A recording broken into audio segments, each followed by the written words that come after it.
had an agreement ya shareholding. Wetangula and Musalia negotiated a 30% stake in the government. Not just their two positions. Walipopata hizo mbili wakanyamaza wakatosheka. Mimi nilikuwa napigania nyinyi. Kama mna rafiki watu ya Western katika Kenya hii na katika Gachagua. When I was fighting kwa shares, yenu ilikuwa kwa karatasi imeandikwa. Mimi ya kwangu nilikuwa nipigania na kuna bahali imeandikwa. Ndio nilikuwa na shida mingi sana na William Ruto. Kwa sababu ananiruka ile tulikubaliana a gentleman's agreement. Lakini yenu is written. And I want to challenge Musalia and Wetangula. The 30% that was negotiated for Western Kenya, fight for it. Don't be cowards. It is there, it is written. So, kama muna rafiki, munaweza tegemea kwa hii Kenya na Gachagua. I meant well for this region. Sasa wabunge wenu wakaambiwa ati mimi ni mkabila nauliza shares. Na ile shares nauliza ni yenu. Ile mimi nauliza yangu is not written anywhere. Rais anaweza ruka ama asiruke. Lakini yenu hawezi rukwa. So, we are saying, let the Luhya nation be united. And I have told you, I have seen brilliant sons of this land. The Honorable Eugene Wamalwa, the Honorable Cleo Malala, Governor Tebea and others. Please, back them up by being united. Because if you are not united, they cannot be strong in a negotiation.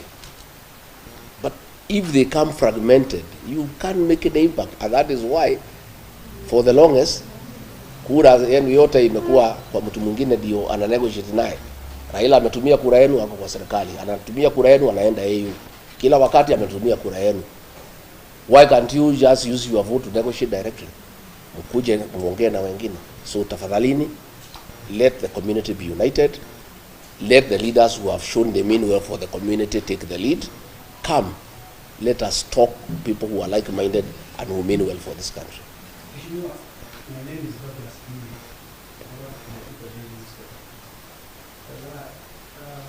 We are happy that we are here. We are negotiating. We are talking to our leaders. My question is, we have talked about one issue, that the issue of shareholding, that the people of the mountain should change. But we have recently seen at the head of the state, President Ruto, appointing some names from the mountain. Does it mean that those names do not represent the people of the mountain? No. You miss a point. The people of the mountain, the people of Western, the people of Kenya do not need the positions. They are meaningless. What they need is tangible development. The people of the mountain had negotiated all the projects ambaye ilianzishwa na Rais Uhuru Kenyatta, hii serikali imaliza imekata. We have negotiated a good business environment. The government has turned against the people, demolishing their houses, evicting them without notice.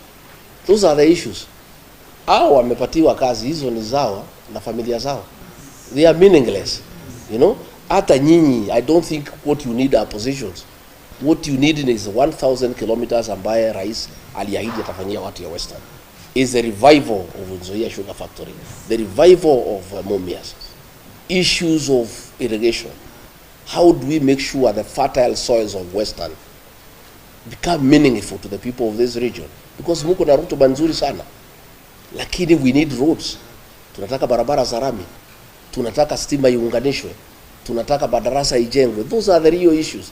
Issues are not positions. And I can tell you, hiyo viti watu ya huko hata ikipeanwa ngapi, hata kama umesoma mitandao wanasema hata ukifufua dada ni Kimathi umpatie kuwa deputy president, people cannot change, because that's not what they want. People want development. Na nyinyi you have already an agreement. Muulize viongozi wenu hii agreement, na nilitoa pale bunge, ukitaka copy nitampatia. Muulize viongozi wenu hii agreement ya Western, can it be honored? Sasa mnaambiwa the agreement has not been honored. Ati sasa Raila Odinga atahand nyinyi over kwa William Ruto. Sasa nyinyi mtakuwa ni jamii ya aina gani?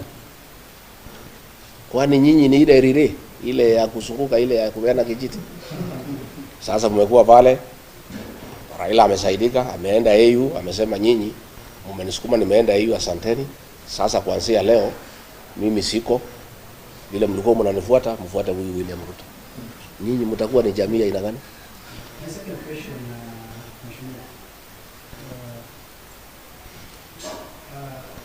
I've seen one of the party leaders, under the meeting last week, and you say that you are here for Christmas and for trade collaborations. And you say that you are smartly money. One of the key leaders you are going to work with for 2027. Eugene Wamalwa is a great leader. But the greatness of a leader will be defined by the unity of purpose of where he comes from. It is you to make him a great leader and propel him to great heights of leadership by being united. There is no way Eugene Wamalwa can be a great leader if you are still following Raila Odinga to show you political direction. Mtakuwa ni kazi gani mnafanya? You know, you have your own leaders who are qualified by any definition. He's been a cabinet minister for a very long time. He's seasoned. He's a great lawyer. But why would you want to follow another leader from another region to show you on your way to government? Why can't you go to the government directly? So what we are saying, we'll engage Eugene Wamalwa and others. But his relevance in the national political discourse will be informed by the unity of purpose of the Luhya nation and by numbers. So lazima kwanza mkubali, you unite under your leaders from here. Hamwezi kwenda kukodisha viongozi na mko na viongozi hapa. Itakuwa hiyo ni hesabu gani mnapiga? So we are willing to work with Eugene Wamalwa and other leaders. But it is the responsibility yenu kama jamii kupatia yeye nguvu na kumpatia yeye ile weight ya kuja kwa meza na kusema basi mimi nimekuja niko hapa 5 million. We want you to back me to be president. This is what I have brought on the table. And these people are united. But if you are not united behind that leader, how will he negotiate with other leaders from other regions? And that is myself the battle that I had with President William Ruto. Because alitaka katakata watu yangu into smaller units. You know? Anaweka Mount Kenya East hapo, anaweka hapo kando, anachukua Murang'a, anaweka hapo, nikamwambia haiwezekani. Sisi tulikupatia kura when you are united. If you want our votes, we'll give you when you are united. Anataka akatakate ndio atukalie, atutawale, tukue watumwa wake. Hatuwezi kubali. So nyinyi na nyinyi, it's a time also to liberate yourself from the politics of Raila Odinga as a community. I'm not saying you cannot work with him, but why don't you first unite as a region? And if you have to negotiate with him, you negotiate from a position of strength as a community. But you cannot be under him. It is not possible. And that is what I refused President William Ruto. He wanted to be the leader of the Mount Kenya region.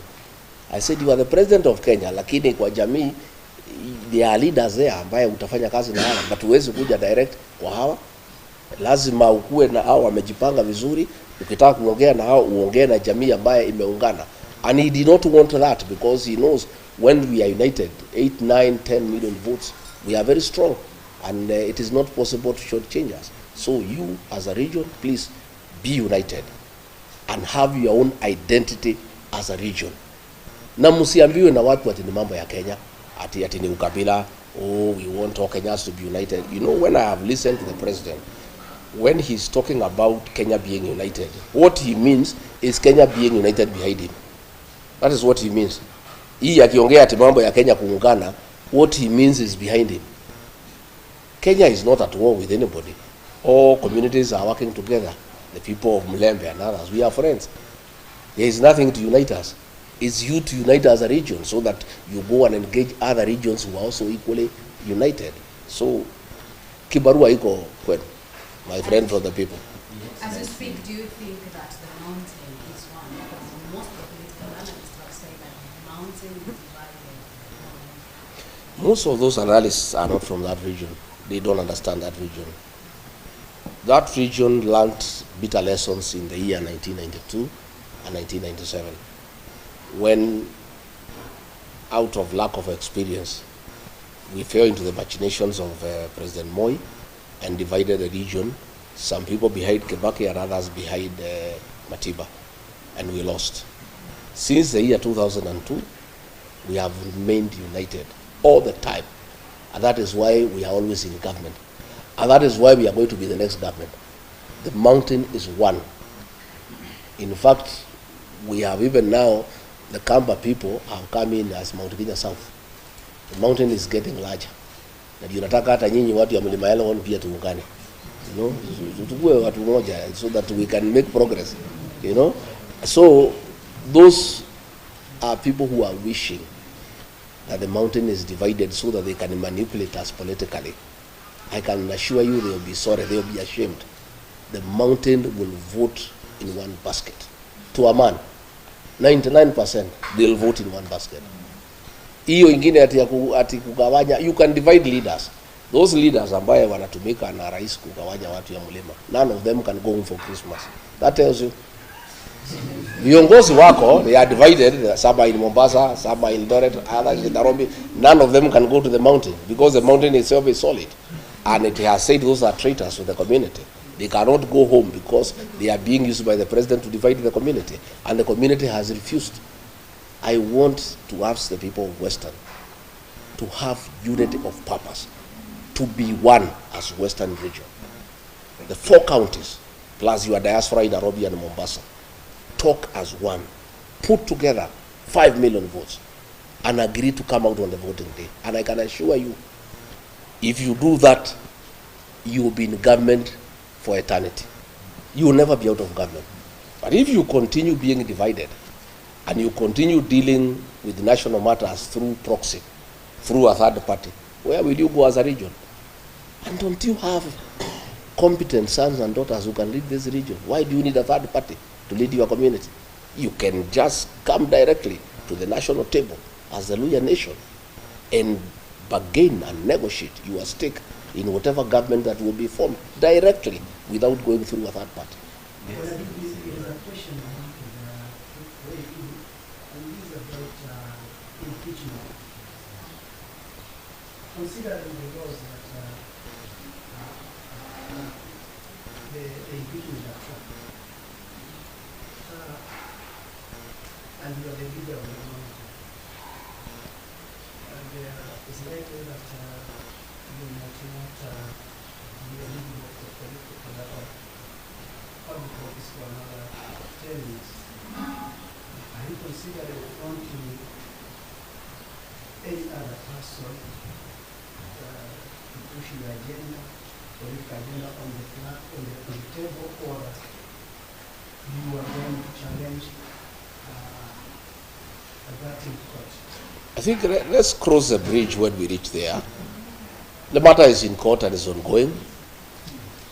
And irrespective of the outcome, I'm a leader in this country.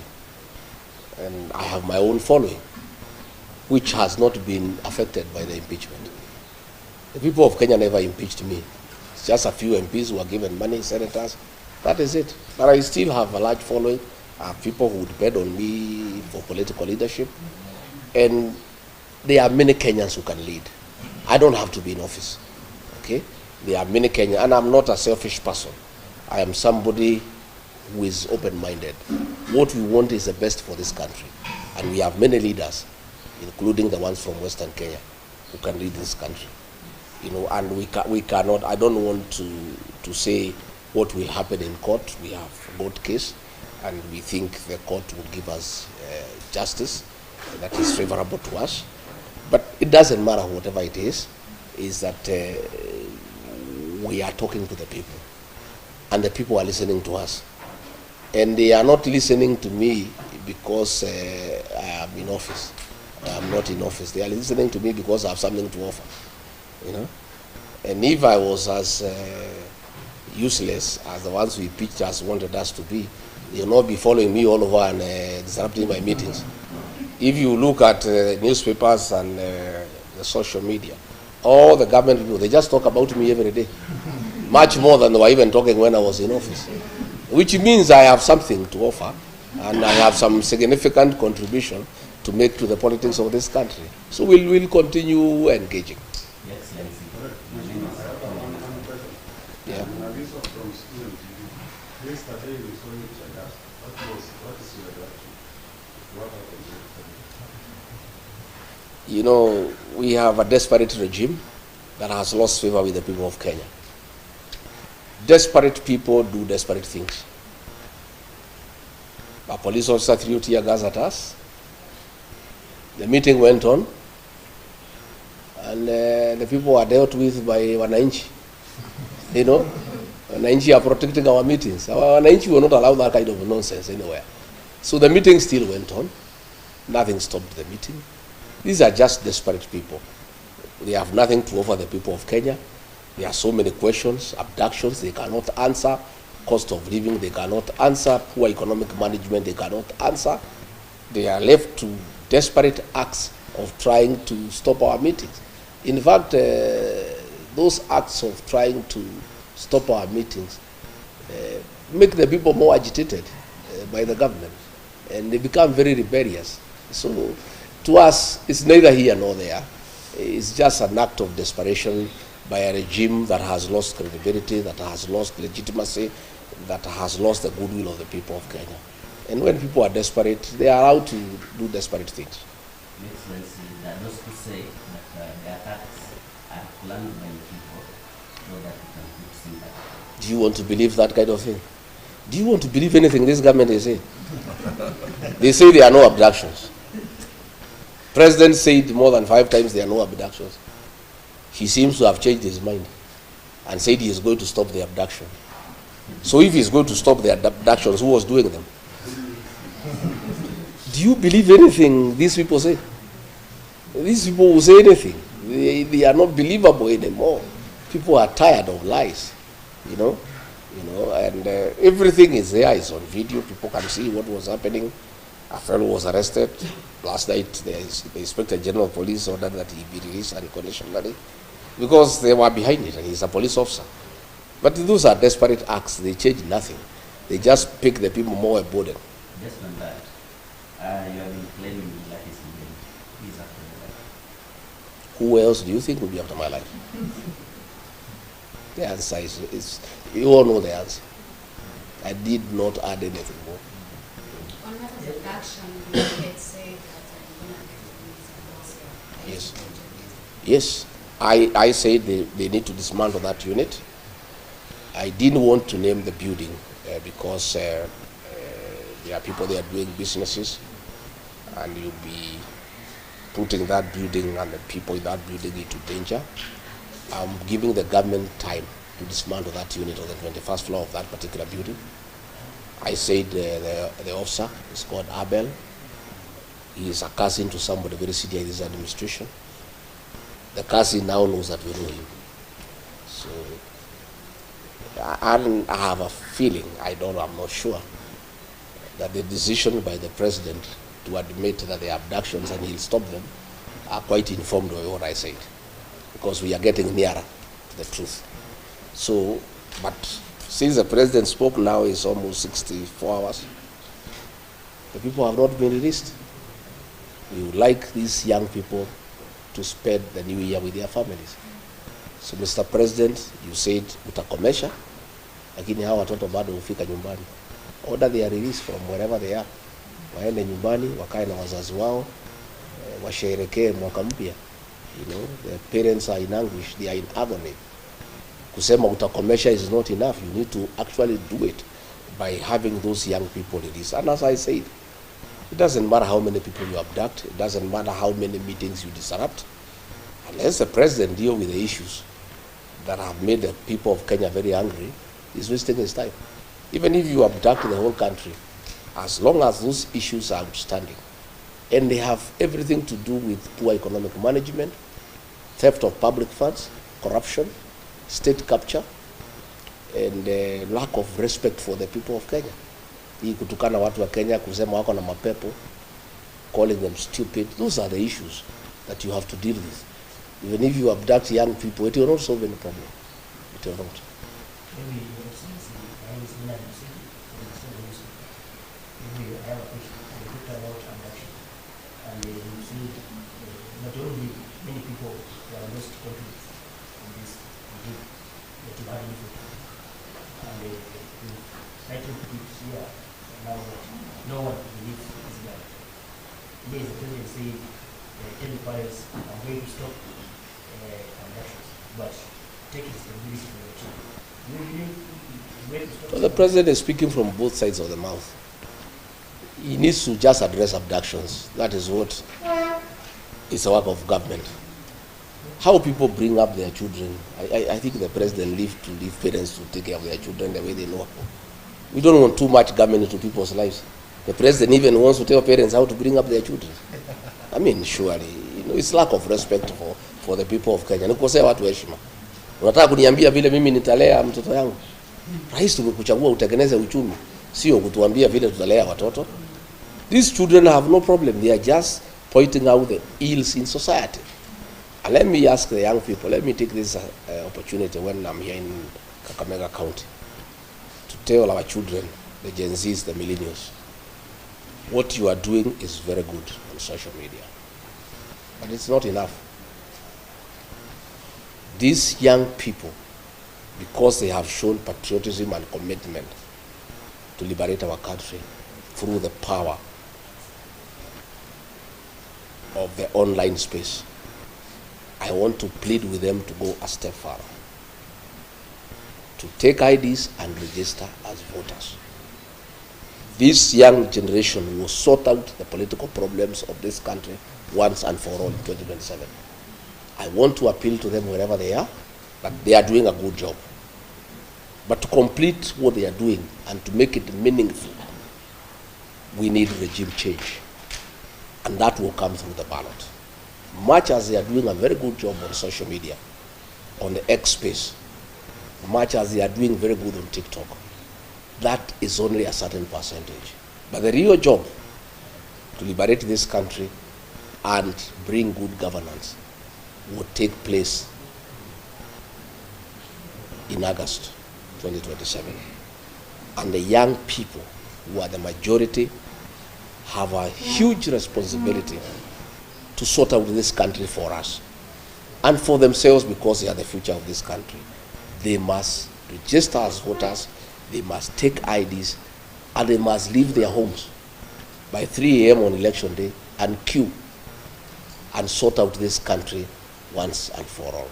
That is my New Year message to our young people. That is my plea to them, that we are very happy with what they are doing. They are very courageous, they are very patriotic, but that is not enough. They must go a step further. They must register as voters, and they must come out and join the rest of Kenyans to put a good government into office in 2027.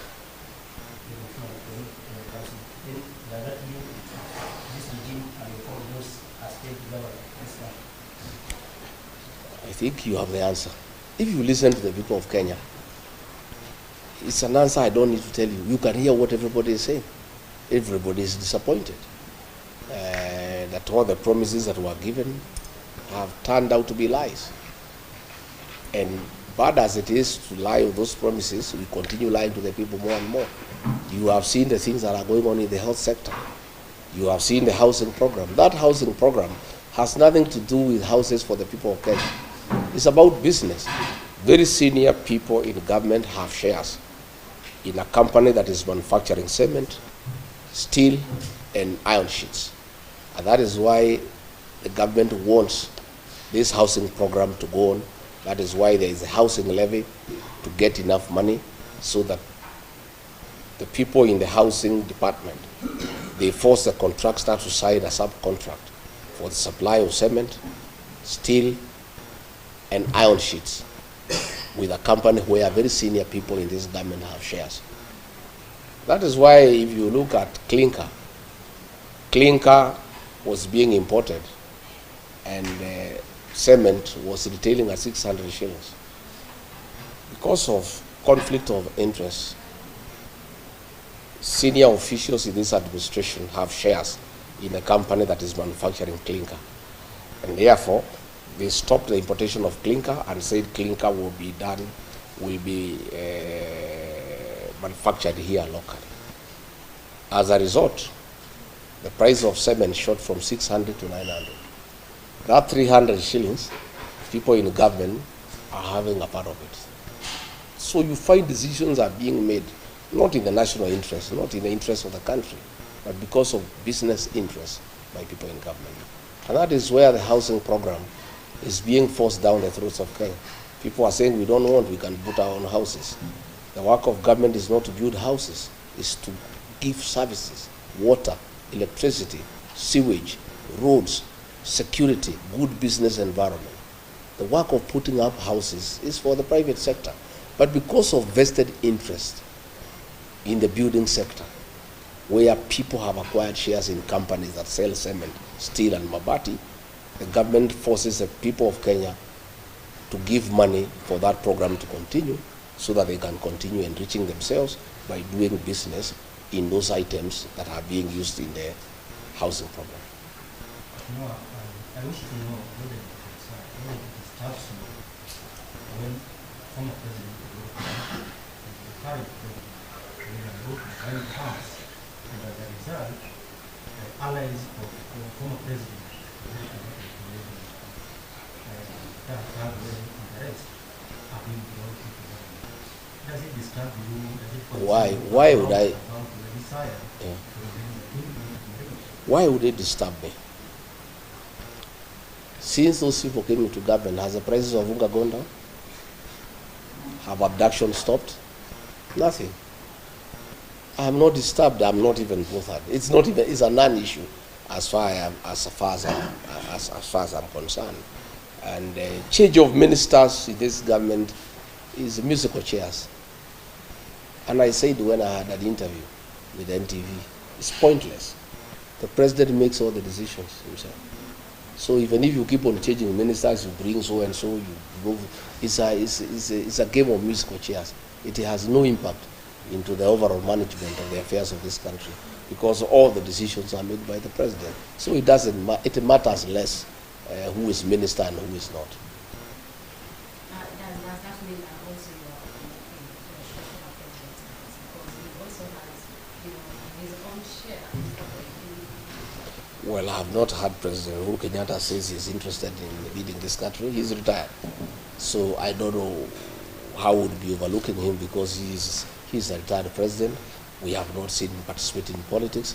So I don't know how his meeting with President William Ruto would affect leadership or politics in this country. He's a retired president. And as far as I am concerned, a meeting between two leaders is as good. There's nothing wrong with it. What is the relationship currently with the former president after he was elected? We decided who is going to raise the funds. I have asked you whether you want to believe anything that has been said by this government. I don't want to dignify such ridiculous accusations by way of an answer.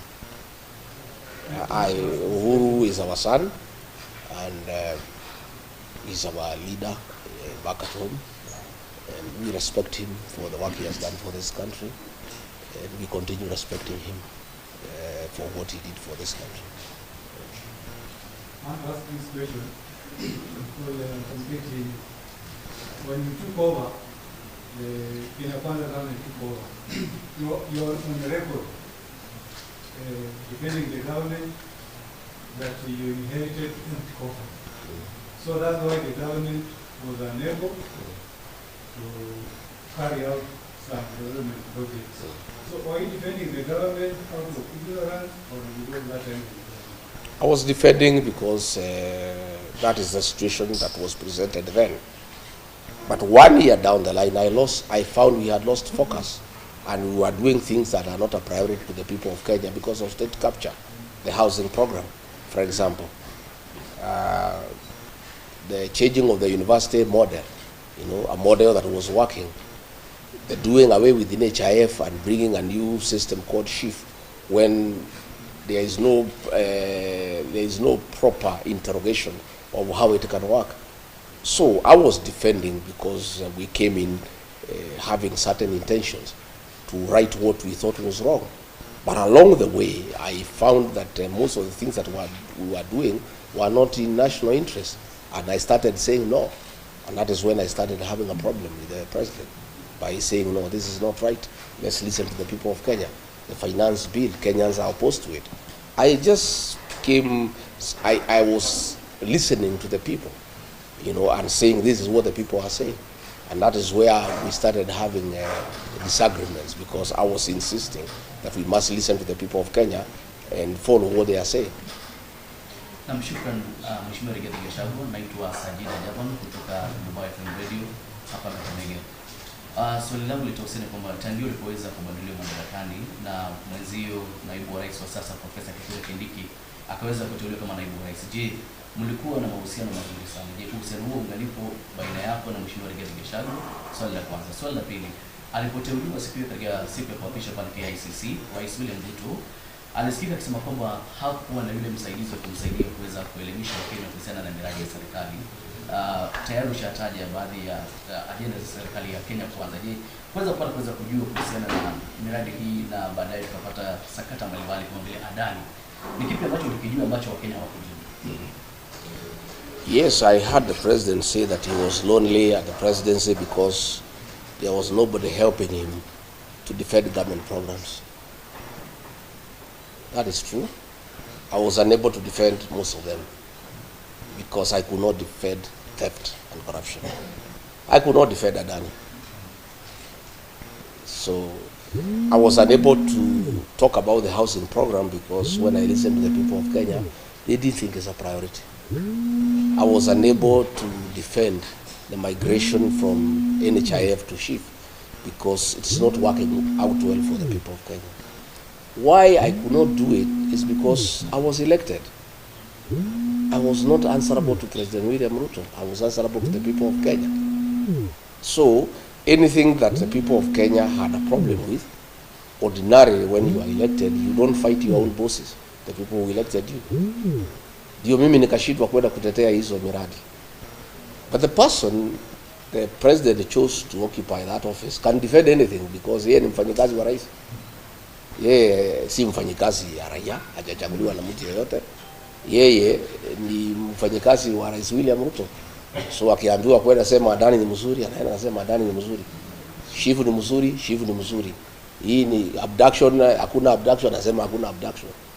But mimi, when I was still in office, nikiwa Mombasa, I castigated abductions and extrajudicial killings because I was elected by people. When you are elected by people, you must think about them and what they think about what you say and what you do. And that is the difference between an elected deputy president and an appointed one. And that is why the framers of our constitution,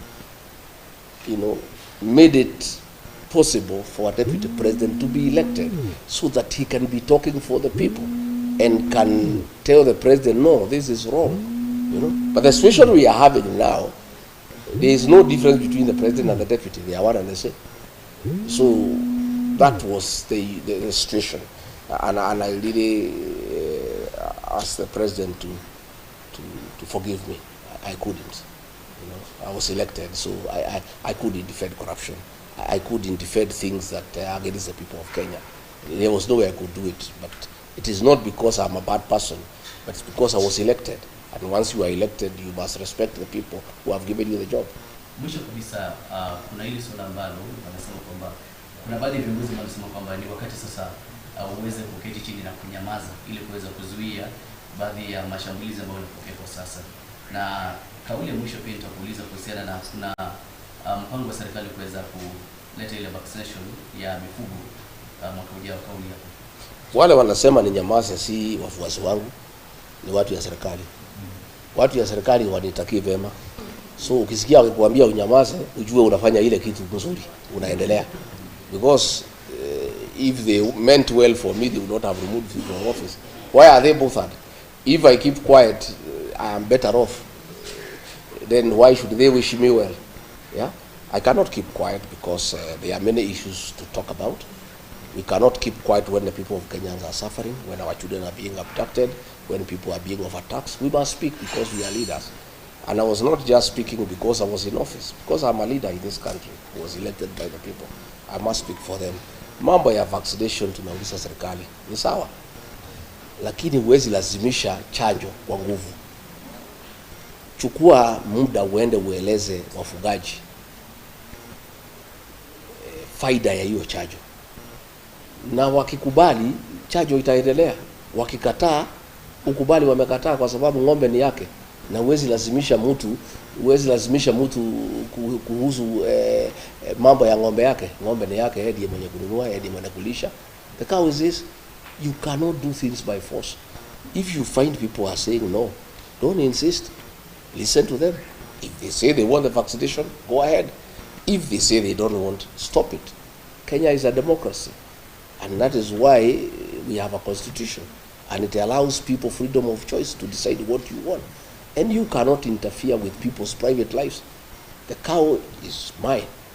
I bought it. I'm the one who feeds it. I do what I want with my cow. The government cannot force me to vaccinate my cow if I am not interested, or if you are not convinced me that is the right thing to do. Ile kitu iko inasumbua Kenya hii ni kiburi, ni kulazimisha watu. Unataka kulazimisha watu kila kitu kwa nguvu. Hiyo ni mambo ambayo haiwezekani, imepitwa na wakati. Ndoa yako na Rais William Ruto ilikuwa ni wengi sana, tulikuwa tukaingia mchana, na baadaye kidogo wengi wakawa wanasema kwamba kile kitu ambacho kilifanya ukaondolewa mpakani ni Genc, maandamano ya Genc. Wengi wanasema kwamba you have been behind it, you have been funding Genc protest. Is it true? Sifikiri hiyo ni sababu ya ukweli. It's not true. I defended Genc when the president called them criminals, because I don't think they are criminals. I think they are our sons and daughters, and I think they are legitimate concerns. The fact that I defended them does not mean that I sponsored them or funded them, or I'm their leader. And by the way, I wouldn't mind being their leader. Politically, if the Genc are behind you, you are very strong politically. It's the wish of any leader in this country for Gencs to be behind you. So it's a good wish for me. If the Genc can agree to be behind me, I'll be a very happy person. They did not remove me because of that. They refused me because I refuse to support corruption. I refuse to support economic mismanagement of this country. I refuse the president to divide my region, the Mount Kenya region, for political expediency. I said he cannot divide them. Those are the issues. And I refuse to be a yes man, say yes to everything. Those are the issues. Anything to do with the Genc or the shareholding or his tribal, that is just talk. But the real thing is that I would not be party to some of the things that the government was doing. The last question, please. You've seen the procedure for constitutional leaders. Is there anything in the offering? Are you going to form another constitutional coalition? I think if you listen to me speak, I said, we are all working towards liberating this country, but every leader has a responsibility to put his people together. I am putting my people together. Eugene and others are putting their people together. Everybody, once that has been done, we'll be having a conversation in the new year. How do we now come up with a formula of how to come up with a responsible leadership that will be responsive to the needs of the people of this country? So this is an ongoing conversation. It's a process. It takes time, but I can assure you that we have patriotic men and women in this country who will do whatever it is, who will sacrifice a lot to make sure that we get the right governance into place.